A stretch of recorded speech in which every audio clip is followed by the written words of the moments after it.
Welcome to Audius's Behind the Beats, Episode 7.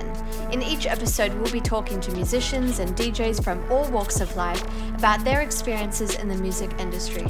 From up-and-coming artists to established industry veterans, we'll be exploring the diverse and fascinating stories of the people behind the music. On today's episode, we're joined by dubstep legend Spag Heddy.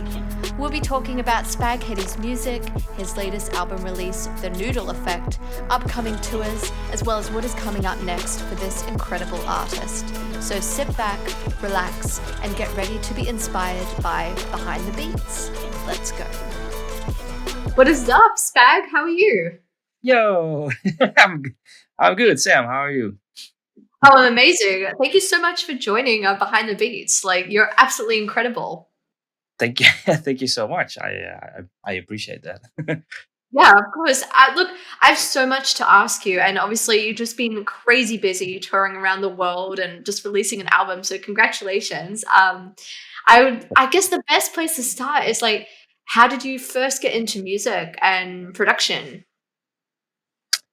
I come from a kind of a musical family, growing up in a evangelical kind of family. So church where there's like a band playing and stuff, and like lots of times it would be part of my family or like all of my family would be the band on stage. That's like the earliest, like my earliest experience of being a drummer, and like later on a little bit of guitar and piano. I've never been like super great in any of these instruments, but during my teenage years, um when I like found out about FL Studio and like how to record on a keyboard and stuff, I definitely noticed that it helped to at least know a little bit of instruments. But those are the first experiences with me with music. Yeah. That's really cool. And so obviously you get into music production as well. Are you hmm self-taught and what program do you use to produce music? Yeah, I work in FL Studio. At the time, Fruity Loops, I think it was still called. Um, yeah. So that was about, yeah, like halfway my teenage years, I guess, that I discovered that software. Um, and yeah, just learned by experimenting, because like at that time there was no insane amount of tutorials and classes and all that stuff that you have on YouTube and internet nowadays. So you had to teach yourself, or really like choose to go study and go in the whole audio world.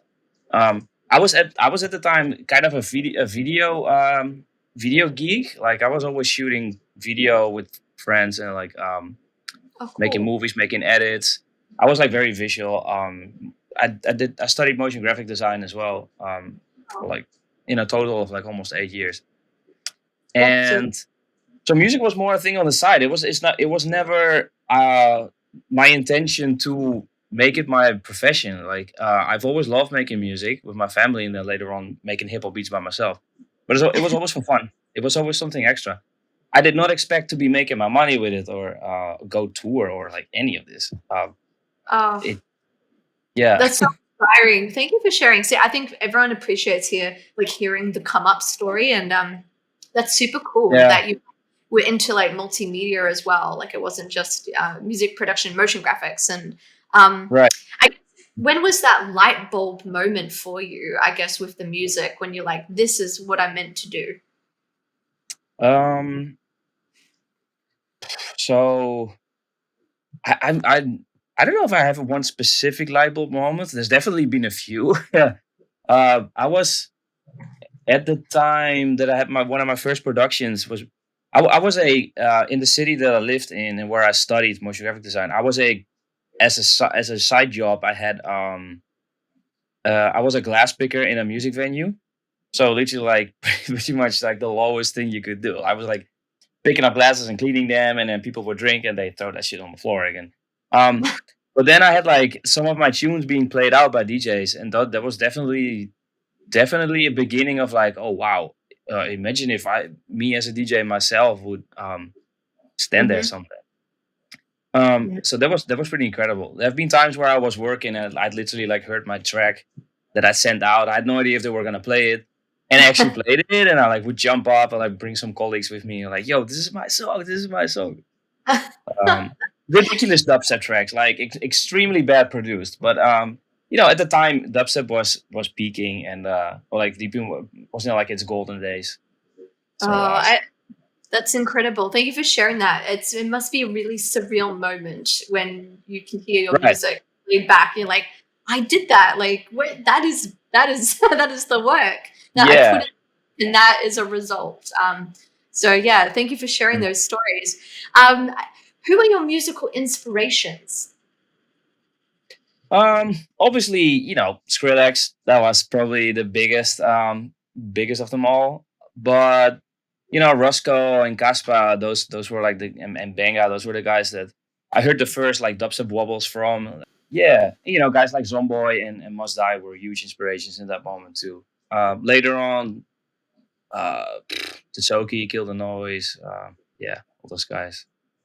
A lot of the Never Yeah. Say Die guys, obviously. Oh wow, there are incredible inspirations, and I can see that influence as well in your work, Hmm. and you've obviously got your own sound. So I love that.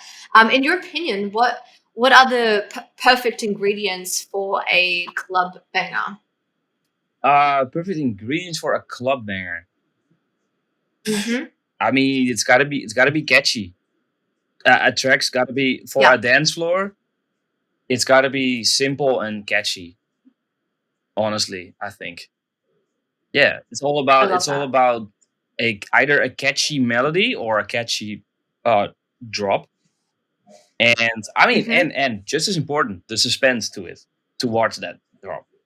Definitely, the suspense that you first build in whatever way, and suspense really sounds Mm, like makes you yeah, think about scary movies or something like suspense, but just a build up, like building tension in whatever way. That can be in a fun way or in a scary, spooky way, whatever. And that's super important too, I think, because that makes the drop have a heavy impact, and the energy that it vibrates. It's all yeah, about that. totally. I think you just dropped like golden nugget alpha just now to our audience here. So I I mean, yeah, yeah, like it's yeah.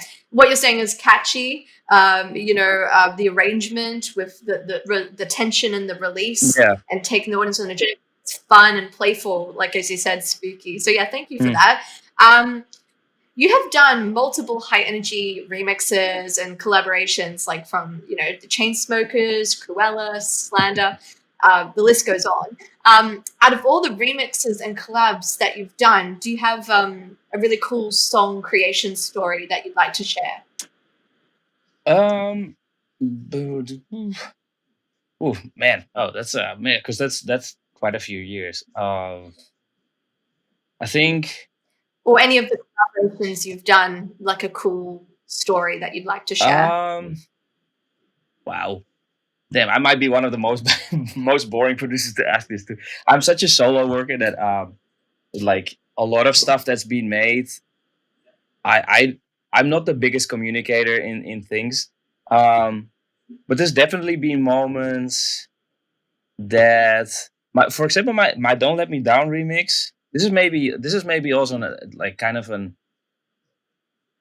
a word of advice, or like sort of for upcoming producers, Mm, that you don't always have to hit things in one go, because like my remix for Don't Let Me Down, or like Superhuman, or like my home remix for Excision and Dion Timmer, all took quite a few tries for me to get them how they finally came out. For Don't Let Me Down, the first one was like entirely different. The first version, I think I made a few versions after that. They thought it sounded way too basic, that I went too safe, because it was the Chainsmokers, right, that I was making a remix for. So that you kind of start shitting your pants a little, like, oh my god, I want them to like it, like, so uh yeah. But then they heard the one that I felt really confident about, and then the feedback was kind of like, yeah, this is pretty basic, like we want him to go all out, like, and do something more crazy. Then I obviously went mm, for the remix that I made in the end, has this like really high squeaky crazy bass. That was definitely a bit more experimental at the time, and that's mm, that's what mm. that's what they liked, and that was something that I did not expect at all, that they would be liking that one instead of favorite ones. Cool. So yeah, I don't know if that's per se a cool story or whatever, but I do think it might inspire some people, you know. Totally. Like what you're saying is inspirational, and like it doesn't have to be some like crazy story, you know what I mean? Like it's the fact that you've taken a song and taken it somewhere else and also worked with teams and feedback. Like that's super inspiring to our community. It also does. So yeah, thank It you also for sharing doesn't that. always go well. Like I've also done remix pitches that where I didn't get chosen or where it just didn't work out. That I'm just like Hmm. super happy with it. They wanted to hear something else, and I'm like, okay, well then I'm not doing anything. Um, yeah. So yeah, Mm. No, it's totally cool. do you? Thank you. And so I'd love to now deep dive into your incredible album. Congratulations, the Noodle Effect. Yeah. It's so cool, and what a cool name as well. I would like to ask you, actually, first of all, how did you come up with that name? Um, we so me and my team came up with that in one of the sessions we had talking about the album and stuff. Because I had a different Yeah. title for it. Um, wait, am I gonna mention that or not? Well, it was one of the titles I liked the most was Timeless. But Hmm. we thought it was not. Didn't have too much to do with the brand. Spag Heddy. We usually do something that's on brand. But I wanted the album to be a bit more serious than usual, as you might have heard. Like it has more melodic and a bit more chilled stuff instead of my just Hmm. like full on energetic stuff. But Yes. just to be on brand, we had a bunch of titles that we went through, and one of them was spaghettification, which is an actual term. It's a pretty funny term, but it's an actual like physical astrophysical term, which means No. being, yeah, when anything that comes close to a black hole gets stretched into it, right? So like you get stretched like a spaghetti strand. Oh, That's the idea. wow. Okay, And cool. technically, going into a black hole is pretty much going into a you you That's you awesome. basically become timeless because you go into a how you call it, singularity. Like time goes slower and slower and slower for us, for an outside perspective. I thought that was really cool because what I wanted to do with this album is make timeless music. That's basically how that went. That is really awesome because I just love hearing the origin of the why behind a body of work, you know, and what ties it all Yeah, together to give it a cohesive nature, and it's tied together by that metaphor. And I was wondering what you meant meant by the noodle effect, and now you're yeah, explaining the specification or whatever yeah. you said. Oh, and I should The clarify, spaghettification and noodle effect. That's the same term. Like it's spaghettification, also known as the noodle effect. So that's how. Yeah, it's the same thing. I wow. thought spaghettification was a little too much. So like spaghettification. I chose for noodle Hmm. effect. I thought it sounded way cooler. So yeah, Yeah, and it's really catchy too. And like I see a title like that, and I'm like, I'm so interested to hear the right. album. And so yeah, congratulations on thinking of that. I was going to say, yeah, you talked about earlier how diverse the soundscape is, because usually you do the heavy stuff. And I really like that. Like, it's just really cool to be taken as a listener on the journey with some more melodic tunes and then been hit with those bangers. Do you have a personal favorite story about maybe a more melodic tune that you would like to share? Um, yeah, my favorite might be Voices. I think that's Mm. also, well, of the melodic ones, definitely the oldest track that's on there. Like the one that I actually. So some of the tracks I made specifically for the album, and there are a few that that I had done already years ago, but that just never saw the chance for it to release. Also, and in Yeah. some cases, like there were no labels that were interested in doing that because I was just like I had my momentum with my heavy dubstep stuff, so it never Hmm. felt like a good time. But so the album was really for me the perfect opportunity to finally get some of my favorite personal tracks out, which Voices is definitely one of. With Luma, with beautiful voices from vocal from Luma on it. Um, Mm. I know her through my management company. They work with her and recommended her, and I was immediately blown away by her vocals. Like, yes, let's go. Um, Yeah, so that song also doesn't have a heavy bass line as a drop, but it's just melodic. And since I Hmm. made that one already years ago, that was for me completely out of my comfort zone. Like I was just for me, making music was just making heavy drops. So Yeah. I mean, if you go way back in the day, I used to make more melodic stuff, and so kind of the album is a bit of full circle in that sense. Kind of went back to the first drum step songs that I made were always a lot more melodic, and that's what I did here again too. So, yeah, Mm. That's a great reason, like, because when you release a body of work, it's a nice, yeah, reason to showcase the diversity. yeah, So yeah, thank you for sharing that. And look, it's tradition on Audius here at Behind the Beats to celebrate the music of our wonderful guests and play it on the show. So we were thinking of playing your amazing track called "Sorry" from your album. right. But before we do you want to talk about that song at all, and maybe the process of creating it? So the track was not immediately called "Sorry." Later, it was because to me it really had the it had a sort of a nostalgic melancholic. I don't know how you say this in English. Melancholic vibe to it. So a bit of a bit of a sorry feeling. Yeah, a bit of like reminiscing or the thinking back of something. Yeah, it had something some feeling about that to me. So anyway, I called the track "Sorry."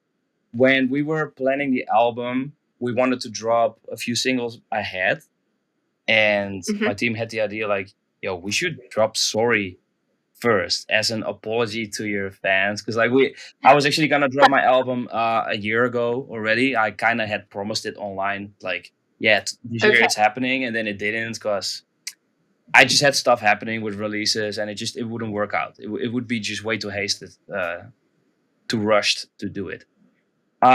So we thought it was a fun way, of like, yo, sorry fans, but here's the first track, and now the album is really coming since.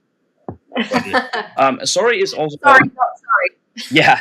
Sorry is also a drum step track, so like dubstep, but at like halftime drum and bass speed, um, which I gained a big part of the my online fan base back in the day with that kind of style. So we thought it would be cool to have that kind of a throwback style track to be that the first single of the album. Yeah. That is awesome. All right, let's play this tune. Yes.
was awesome. That was a banger. Thank you. Um, awesome. So now we're approaching segment 2 of the show, and I would love to talk about your independent record label, Tomato Bass. It is totally badass that you have not only released your album, but you have your own independent label. And so I guess my question is, what was the motivation behind creating your own independent label? So the motivation, I mean, pretty much just to have something as a backup to if no label wanted a certain track of mine. I believe Metal was the first track I had that I released on Tomato Base. Because I don't think any label was really interested in it, including like Never Say Die, where I was releasing a lot at the moment. Um, but Tomato Base, okay, Tomato Base kind of um, existed before it was a label already, because it was the name of the publishing company that I'm at. The Yep. That's like where I how do you say this? Where I submitted tracks, like basically my section there was called Tomato Base. I don't know how to explain this. Anyway, that was just like the fun. That's where the tracks went to, where we discussed everything. Oh, later we made it we made it together with Create Music Group. We Yep. made that a on Label Engine. We made that a label just to be able to self release, which is pretty incredible, honestly, because Totally. you have no stress from labels. You have no stress from nothing. You can plan in your own way. You can plan in your own time. So Hmm. yeah, I was super excited for it immediately. Definitely learned from it that you're really on your own. So you kind of start figuring out as well how much labels actually do often, or like the good ones, what they do for you. Mm. Um, but yeah, no, started Tomato Base just to have our own home for certain releases that I wanted to do. That we knew that labels were not gonna be really wanted to do. Yeah, Yeah. Well, that's awesome, and that's really inspiring to our audience as well, because we have a lot of independent and up and coming, right. music artists and producers that probably would, also look to the path of self-releasing Yeah. and creating maybe their own label. And I think this would also be really interesting to learn from you. What is your process for releasing and marketing, like let's say your latest record? Um. So okay, I have my team, so my manager and like assistant manager and like so basically the management company that really does a lot for me business wise and publish like release wise. But I mean, you gotta plan far ahead for sure. You want to be in time with things, and Hmm. um, I mean when you release yourself, you have to deal with making your own rollout for your Mm. release. So don't simply drop a track because like you want it to be heard as much as you can by everyone. So you gotta Mhm. plan how you're gonna market it and all that stuff. So yeah, well, you're gonna send it to the distribution label. Give yourself enough time Yes. to get some press going on about your release, and yeah, you're gonna plan those things before bringing it to distribution. But yeah, Yes. so about the technical things, I can't say too much. I trust my team really on like taking care of those kind of things. I do have access Mm. to label engine and all that stuff, but yeah, I also don't want to be like saying all kinds of stuff here that it's like No, that I'm it's just great. like And guessing that this is how it goes. Um, but I think yeah. what's important for upcoming producers or the people that are looking into self releasing is uh that you that you want to have your music heard in a lot of places. So Definitely. you yeah, so you gotta like simply dropping a track, dropping a release is not the hardest part of everything, but it's like No. how are you gonna get it heard everywhere? So you gotta like put a bit of money in like Yeah. advertisements maybe, or yeah, Yeah. get it played by DJs and all that stuff. 100%. And that's a great insight for our community, and it shows that you got to invest in yourself if you really believe in Oh yeah. yourself, and Hmm. plan ahead and be your own best advocate, and have a plan, arrange ahead of time, pre-release, during release, Yeah. post-release. And speaking of post-release, I mean, there's nothing better than playing your records live, and getting that interaction with the Oh crowd. yeah. And that's something that you do really, really well, because your tracks work incredibly live. And so I'm going to pivot the conversation here to talk about live and DJing. What brings you joy about performing live? Yeah, I mean, what you just said, it's really the to in real life see these people in front of you what when you're playing and like you're all listening together to the same music and that you made, and to see Mm. people's reactions to it, like people having a good time. It's just it's an incredible thing forever. And it doesn't matter if that's with a handful of people or 50 people or 5,000 people. It's just as incredible every single time, to be honest. Mm. I would say I prefer the more intimate, smaller shows. Definitely for dubstep, those are definitely the better ones. Because what you get at Me- the smaller shows is that only the real bass heads and like the people that genuinely love it, they come. And yeah, then you just have a great time. People know the music and they're excited to hear VIPs or like new upcoming stuff. Um, Mm, Yeah, I absolutely. It's and then Yeah, afterwards all the photos and meeting the fans. It's definitely rewarding. kind of what you do it all for almost, you know? No, almost, Oh, almost. I'm a producer first of all, and but DJing is definitely it's a special thing for sure. but it must be so, yeah, rewarding to get that Yeah. feedback from the crowd, and then them coming up to you after. It's like it's affirmation, and like reminding you like why you're doing the grind of the producing, with the computer, Yeah. and then you get that feedback. Especially, I've heard that quite a lot actually from artists like yourself, that they love the intimate shows actually more than the big ones. Right. That's Yeah. I can totally imagine that most DJs would say this because you're Mhm. literally closer to your crowd. You know, the bigger a show is, sometimes you're like freaking a kilometer away from your crowd, like on the big ones. It Yeah. kind of you literally disconnected from your crowd, and like the Mhm. closer you get, that's why the 360 shows are doing so well. I think because Yeah. it kind of brings it back to the smaller shows for a lot of these bigger DJs as well. So Yes. you Yeah. see how that. Yeah, Totally. Do you have like a crazy story, like where, I don't know, the crowd went like bonkers, like that stands out in your mind? my You crowd think, goes oh, bonkers every time. yeah, every time, Just yeah, of kidding. course.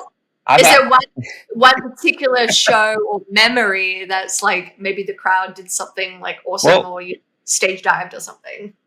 something. I have stayed dance once, but that's a long ass time ago. No, something that keeps happening at my shows. Is that people bring like Ziploc bags filled with pasta, like with like cooked spaghetti. What? Yeah, and it's kind of like they'll either hold it up and be dancing with that all night, and then later they want me to sign it, or they wanna give it to me. Um, Mhm. that happens, or it gets thrown around. At some venues, it'll be an absolute mess of spaghetti all over the floor and over the booth and everything. So Um, it's like Aoki for spaghetti. right, it's kinda that, yeah. Maybe I'll kind of like turn it into that, and I'll do a spaghetti throwing contest or whatever. No, so that's kind of a thing that has been happening that I've never promoted or never asked for people to do. They just do that. Mm. Then there's also this. There have been this few times, but there's a one that is actually on video at a guy at Lost Lands that threw an entire like jar of sauce all over himself and like dancing in that shit like tomato sauce. It has happened multiple times. There's not always not videos of everything, but yeah, people do all kinds of funny stuff. I mean, you totally Yeah, could. I don't know if you've done this already, but capture all of that in like some sort of fan competition and like a montage video of it as a yeah. tribute. Well, I kind of sometimes I feel really bad for these venues having to clean up all the spaghetti mess. So I kind of feel bad for all these crews that are working. So Yeah, I don't want to advocate for it. I don't want to like promote it too much. yeah. But I could definitely make it a big thing. But Yeah, it's almost like if you made a big thing though, you would like need like someone specifically on your crew to be like the designated, spaghetti, Yeah. respect the venue, respect the environment because everyone's gonna clean up their mess. Yeah, But exactly. That's the goal, to be so big that I have to hire someone in my team to be on spaghetti duty. spaghetti. Yes. Well, that is definitely the first and only spaghetti story I'll probably ever hear, and a really awesome one. So thank you for sharing that. It's Mm. really cool and unique, and this is like a great example to our audience here of like having a really strong brand and letting that take its Right. different form. This is a way it takes form in your live shows. So that is so awesome. So what was it like touring the US with like Zomboy and Flux Pavilion? Incredible, absolutely. It has been a while already, but those were the only tours I've ever done, like on a bus, so like proper bus tours. And I think I've been pretty lucky to that it has been with Zomboy and Flex Pavilion, because those have very hardworking, cool crews and are pretty clean people too. It's like I know that it can go very differently too, like party buses. So both Zomboy and Flex Pavilion were not like crazy after party buses or whatever. We had great fun, but like everybody was super respectful and very chill. Mm. So yeah, that was really cool. Those were my first two tour buses. Yeah. Those experiences were great, and I hope to keep it that way. Yeah, Incredible. And you're currently on like a tour now, like the Noodle Effect tour, and you're traveling all around the world and to right. places like Thailand, China, Australia, United States, Canada. How's that going? Going amazing so far. Yeah. Yeah, for sure. I just came from Australia and New Zealand like 2 weeks ago. Amazing. Um, which dubstep has definitely like lessened a bit in popularity over the years. There are some amazing producers who are from Australia, but like the parties are kind of small for most dubstep shows at the moment. But everybody that came out to the shows were like such amazing bass heads that had absolutely great times. So Amazing. just did the first US weekend run of shows, and that went really well. We had sold out the Loft in Minneapolis, and that was incredible. Yeah, Oh, congratulations. That's amazing. Selling yeah. out. I have Yeah. Sultan with me on like pretty much all the dates. Most of the dates he's direct support, and I've Wow. been a fan of him since forever. So yeah, super excited for all the upcoming shows. Where's next for you on the tour agenda? Next will be LA. It will be one of the biggest shows, most important shows in this tour.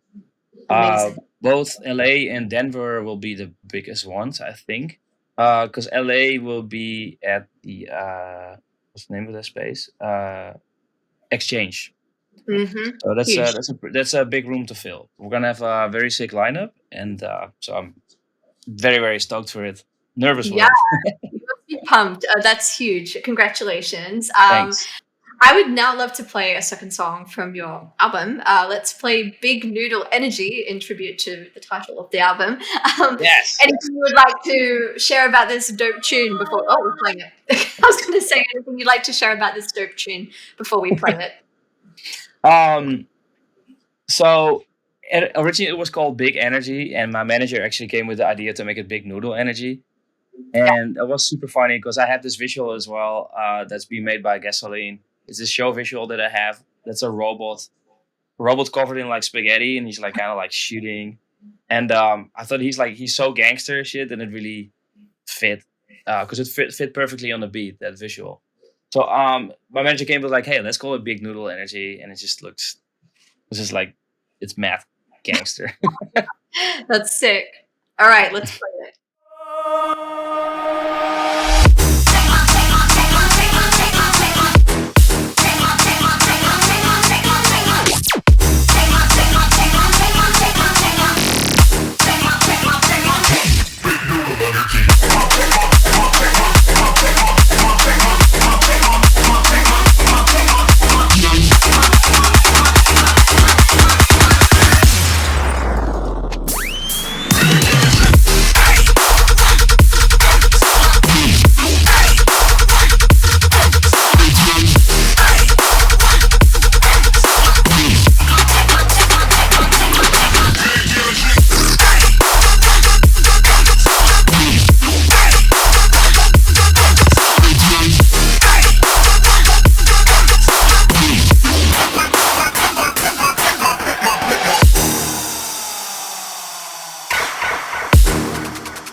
That is a banger.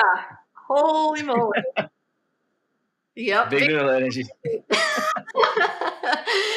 Thank you for sharing that. That's just so dope. And what a way to end with playing music from your album with that banger. So now I'd like to conclude this chat with two things. Firstly, a rapid fire round of questions, followed by what we call the golden nugget advice for our audience community here. So are you ready for the rapid fire round? Shoot 'em. All right. EDC or Shambhala? Shambhala. Lost Lands or intimate club shows? Ooh. Oh, yeah. Oh, ouch. Oh my god, intimate club show. Music production or DJing? Sorry, what was the first? Music production or DJing? Production, absolutely. Italian or Japanese food? Ooh. Do I stay on brand? Japanese, I have to say. Yeah.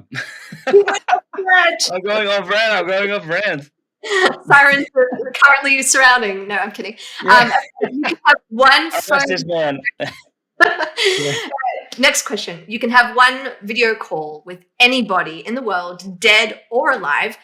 Who would it be, and what would you say to them? One video call. I mean, obviously with my wife. Like, if it's not my wife, she's gonna murder me. Like, So I totally support that. yeah, no. Let's move on to the next question. You are on a desert island and you can only take 3 musical items with you besides a computer to create music. What are those 3 items? Musical items. Well, I'm gonna be on the desert. Headphones, MIDI keyboard. That's pretty much all I use. Yeah, and a microphone. Okay, perfect. All right. Finally, a crazy futuristic question. Would you play with a non-invasive brain-computer interface to generate your music? Okay, I hope I understand that good.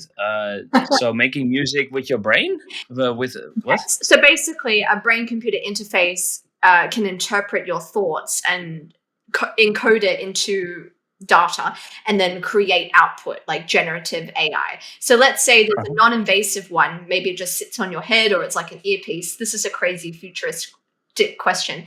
Rather than going through the process of you creating on a laptop for a song, would you hypothetically, as a thought experiment, think of the song that you're producing and let it just create for you?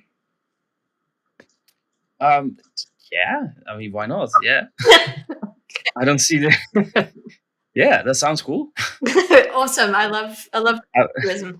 Okay, now on a more serious note, what advice do you have for upcoming artists, especially in our audience community, if they are looking to improve their music production skills, book some gigs, and just release music in general?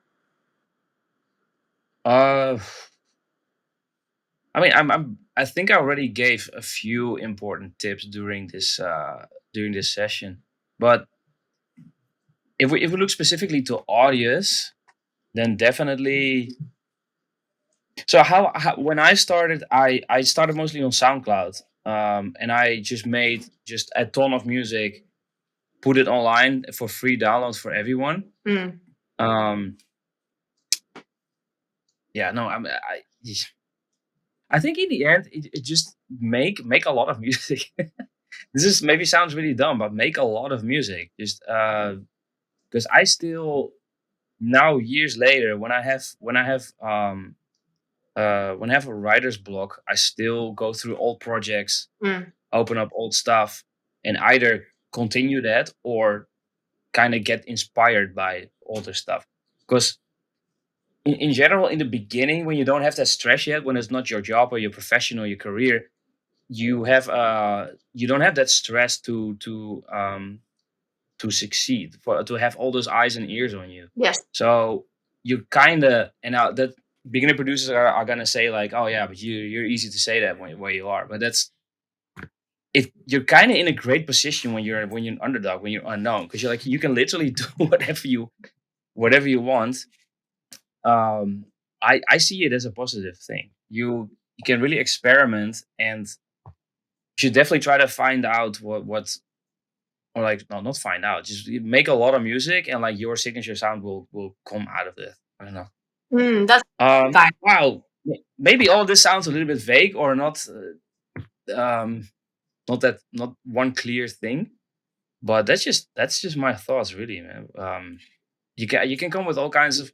I mean, and obviously, talking more practical, career wise, find a team or find a manager or anyone to work with you that you fully trust and that trust in your brand or in your music. Because I definitely would not have been here without my manager, Barry, who I've worked with since pretty much the beginning, since my first American tour. Amazing. And yeah, he does like all the business side of things, so I can just focus on music, just make music. There's so much insight to what you offered there, so it was not vague at all. Yeah, So much I truth to what you said, and really helpful to our community. And it's been such a pleasure speaking with you. Thank you so much, Spag, for jumping on our show. absolutely. Thank you for having me. I had a blast with you guys, and yeah, Have an amazing thank rest you of so the much. tour. Thank you, thank you, thank you.